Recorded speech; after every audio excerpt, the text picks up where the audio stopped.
Welcome to Airwaves and Archives, your monthly connection with the Salem Public Library located in the heart of our wonderful community at 403 North Jackson Street. Now let's turn the page and talk about all the latest happenings here at our library with Sally Granowski. Welcome to this month's episode of Archives and Airwaves. I'm your host, Sally Granowski, and I am joined here by the always lovely library director, it's Kate McBride. Kate, how are you doing today? I'm well, Sally. Thank you. How are you? I'm doing pretty good. Thank you. I want to say I've been enjoying the spring weather, but we get like a taste of spring and it just jumps right back into fall, winter. Let's talk about the programs happening in May. What are some of the main events happening at the library that we want people to know about? Well, we do have our monthly preschool story time. That is the second Tuesday of each month. So in May, it will be the 13th. And that'll be at 11 or 10:30? 10:30. 10:30. 10:30 in our north basement meeting space. We have a tremendous volunteer, Carrie Porter, who facilitates that. And she is often assisted by her mother. Oh, okay. And I think I've asked this before, but just in case we have first-time listeners, is there a theme for the preschool program, or is it just kind of... Carrie picks the theme. Okay. We usually know the theme about a week before the program. Okay, so it's a little too early. Right. Carrie knows it before then, but sure. She usually makes it appropriate for the season or if there is an approaching holiday. Gotcha. No big deal. And preschool, so we're talking not quite kindergarten age. Right. Really anywhere from birth up until kindergarten. Good. Okay. And do we know, in Recollections is the second Wednesday. You're right. Every month. Yes. Yay. Yeah. And do we have a theme for May yet? The theme is time-tested tips. Ooh. So anything that has been passed along or is proven, stain removal, how to get rid of a toothache, they're open to anything. So little life hacks. Exactly. I love it. Yeah. And these have been tried and tested. Exactly. For years. Okay. And that will be the 14th. Okay. So the day after, so we'll have the preschool program, and then the day after Recollections. Also at 10:30 in the North Basement? Yay. It's a common time. That's right. Well, wonderful. I hope you guys have a really good turnout for both of those. May. There's Memorial Day. That's the big holiday in May. Is the library going to be closed that Monday? Yes, the library will be closed for Memorial Day. This year, that is Monday, May 26th. Okay. Now, I did have a question, and maybe somebody was thinking about this as well. Say we have a library book that's coming up due, and we have to return it on a day that you guys are closed.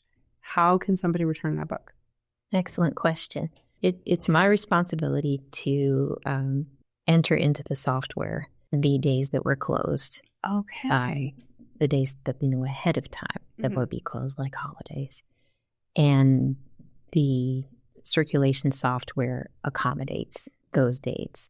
So if we will be closed on a particular date, the software won't make items due on that date. Okay, good. Okay, I see. And I've always wondered that because I'm like, well, is there going to be a penalty? That's an excellent question. It is. And then if there are times when we have to close unexpectedly, whether it's weather related or staff development, something. Sure. We will waive overdue fines for that one day. Okay. So we do everything we can to make sure that our patrons are considered, that they aren't charged unfairly. Well, good. You guys are incredibly accommodating. So if, because this has happened to me, cough, cough, where I thought I returned a book on time, but then a week later, I find it in my house. Can you let us know how much are those late fees? Certainly. Our fines are pretty minimal. They're 5 cents per item per day. Oh, that's not bad. No. Okay. I was good. I'm like, I know there's been times where I've accidentally returned something about like 2 weeks after the fact. And it's never been, I've never had to pay too much. Granted, I will gladly pay my late fees. I earned them. But I don't think I ever knew exactly how much was charged per day. So 5 cents per item per day, Right. which is a lot less than some other libraries charge. So that's not so bad. It is.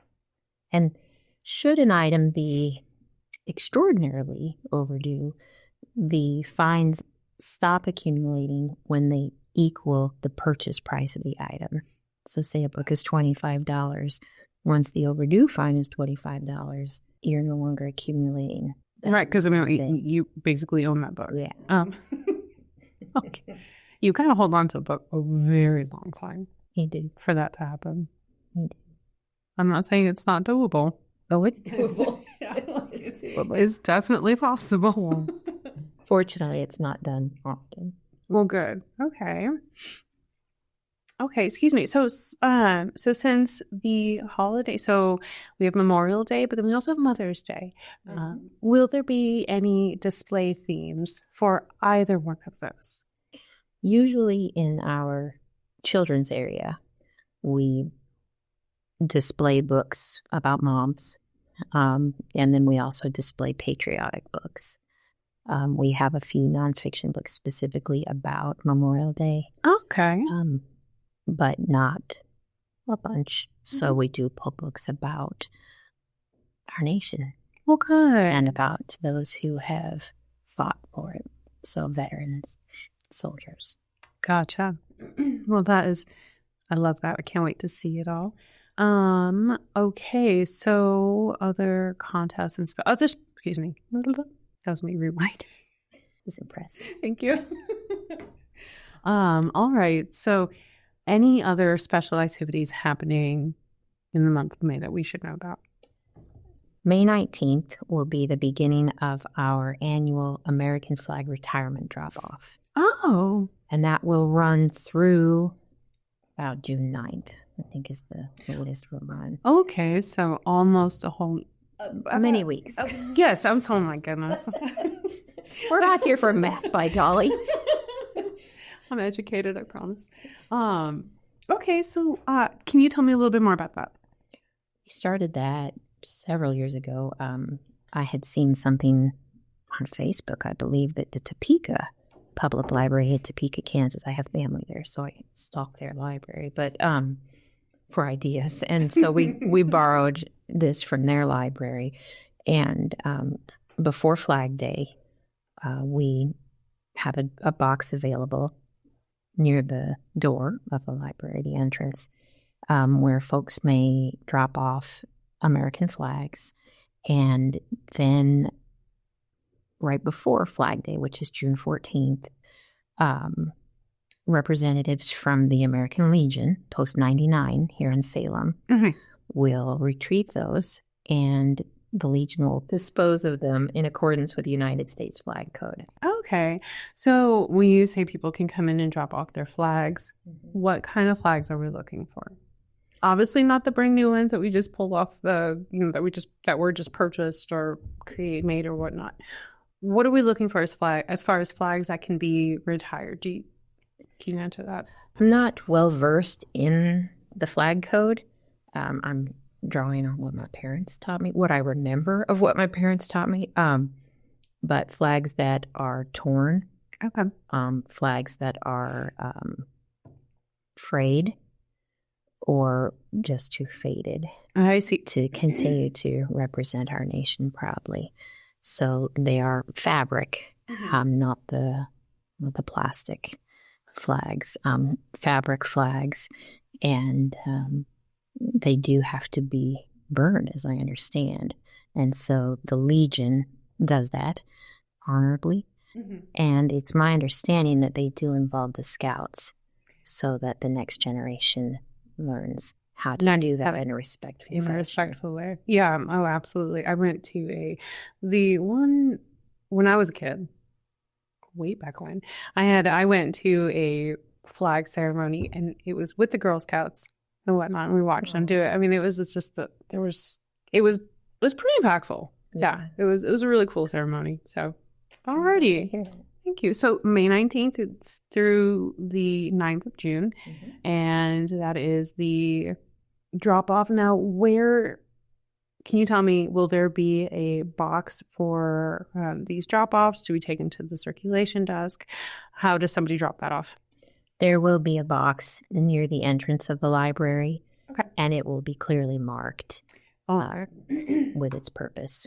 Okay, well, thank you. Wonderful. That is great. Do you guys usually get a lot of flags or a demand then? We do. And we have people bring flags in throughout the year. We've done this enough years now that they know who do it. And, flags don't just need to be retired between May 9th May 19th and June 9th. So we do have folks bring flags in throughout the year, and we have a box where we keep those. Keep them safe until it's time. Right. Well, that's neat. I did not know that. That's really cool. Wonderful. Okay.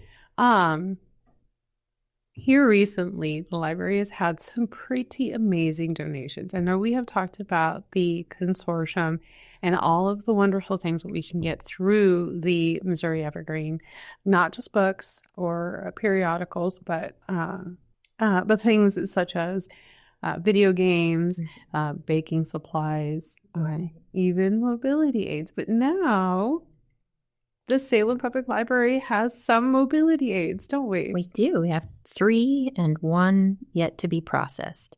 We had a family generously donate 2 pairs of crutches, one for adults, one for children, and a folding walker. Wonderful.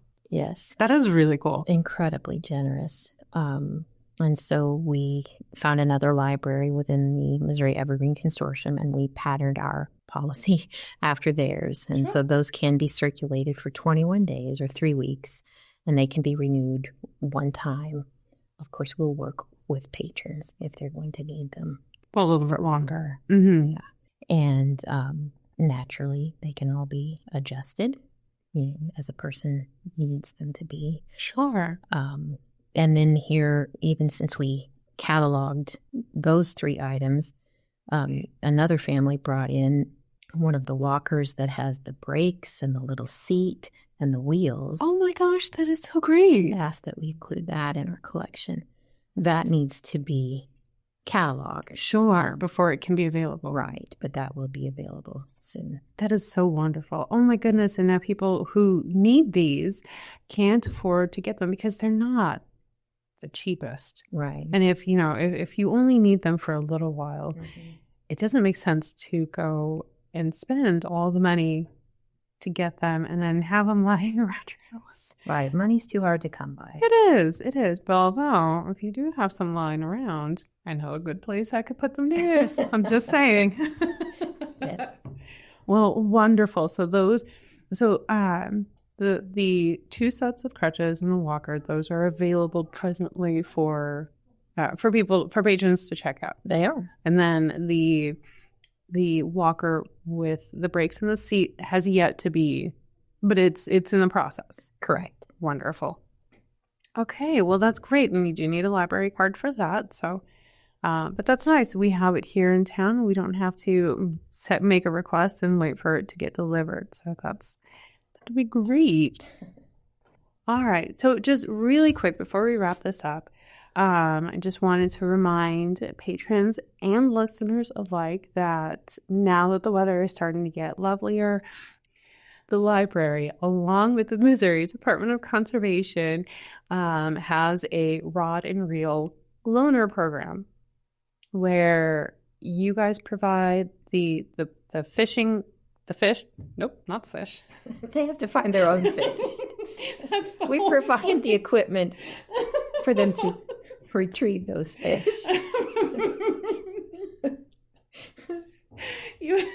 You provide the means they need. Exactly. Oh my word. You guys provide the rod, the reels, and the tackle. There we go. And that is available. Right. The Department of Conservation actually provided them to the library and maintains them. We have the rods and reels, and then we have some tackle boxes that include the basic tackle. Then we also had a family donate out of the goodness of their hearts rubber worms that can be used as bait. So if patrons don't have other bait that they wish to purchase from a bait shop, we don't have bait to purchase. They can use those rubber worms. And then they have to go offside to find the fish. Yeah, so we don't provide the fish here in house. We have to. It's a lot more fun to find it yourself. And those items circulate for 3 days. They cannot be renewed, and we do ask that they not be returned in the book depository. No. I'm sure there's a story behind it. Okay, so don't put them in the outside bookshop. Got out. The fishing rods or the fish. No. We like it when people share, but maybe not that way. Maybe not that way. Oh my goodness. And with the lovelier weather that we have going on, because we do have some wonderful, we have had some wonderful days. The 4-H backpack kits, a lot of those, you kind of need to be outside in order to enjoy those. This will be a great opportunity. Come in, grab a backpack kit. And as I understand, everything that you need is in the backpack. I believe that's mostly correct. Okay. With the 4-H backpacks, you might need to provide like your own pencil or maybe your own glue stick or sure. But most of what you need is in the backpack. And they do have one that focuses on pollination. There is one that focuses on soil and then recycling.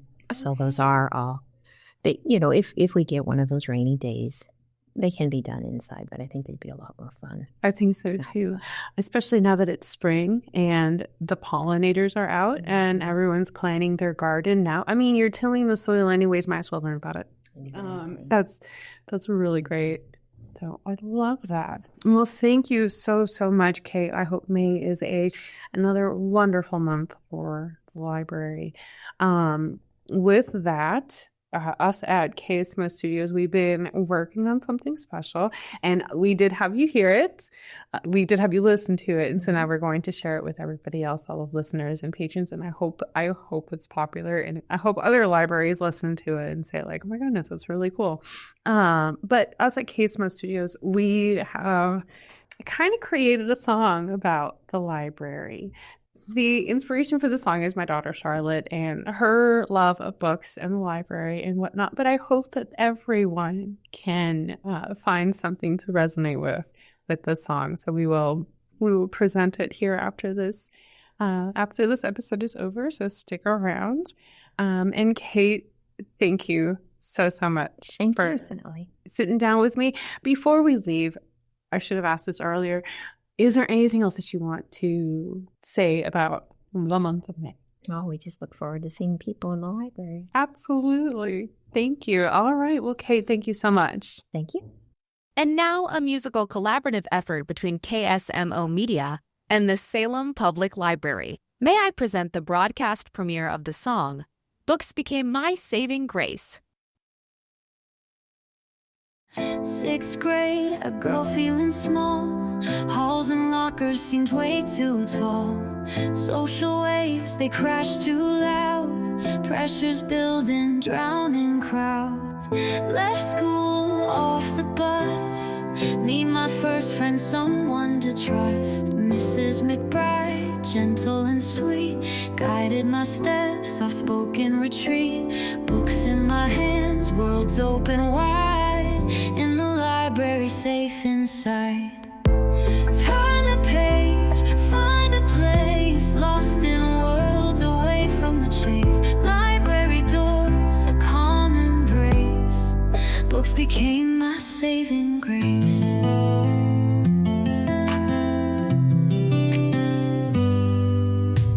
High school halls, phone screens aglow. Likes and shares, but no one's home. Found myself at those familiar shelves, learning to know when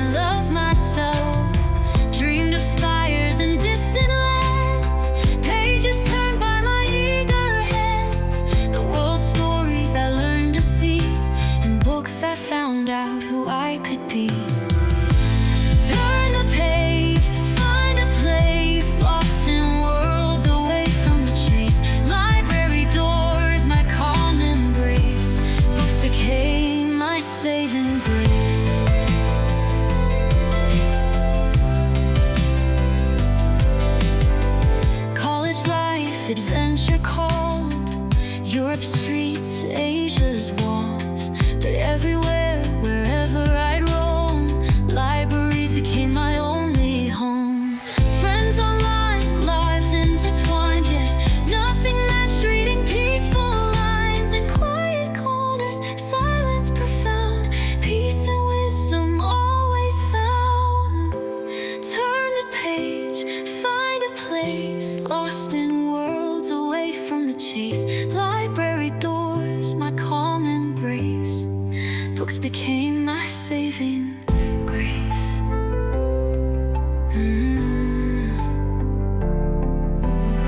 Now I'm grown, a woman complete, success and dreams beneath my feet. Still each day I step away to the place that always stays. Disconnected from the shallow posts, commercial tides and trendy waves. The library whispers, its Kate's voice soft and clear.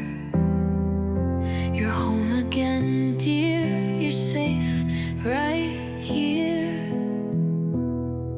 I turn the page in a relaxing space, still escaping life's frantic pace. I welcome you here within my song, a brief respite from a world that drones on.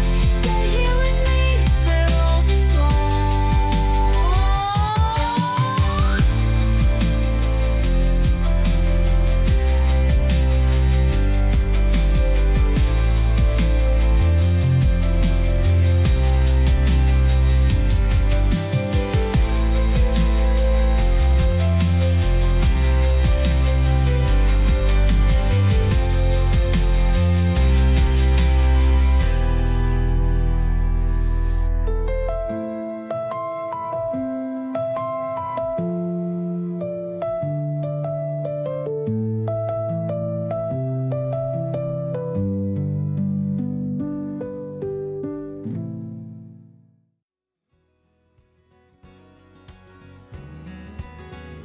That's been this month's edition of Airwaves and Archives.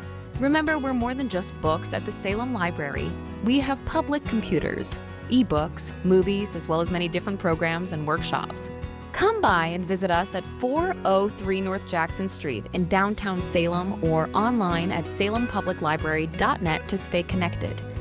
Thank you for listening to Airwaves and Archives on KSMO 1340 AM, 95.7 FM, and online on KSMO Media.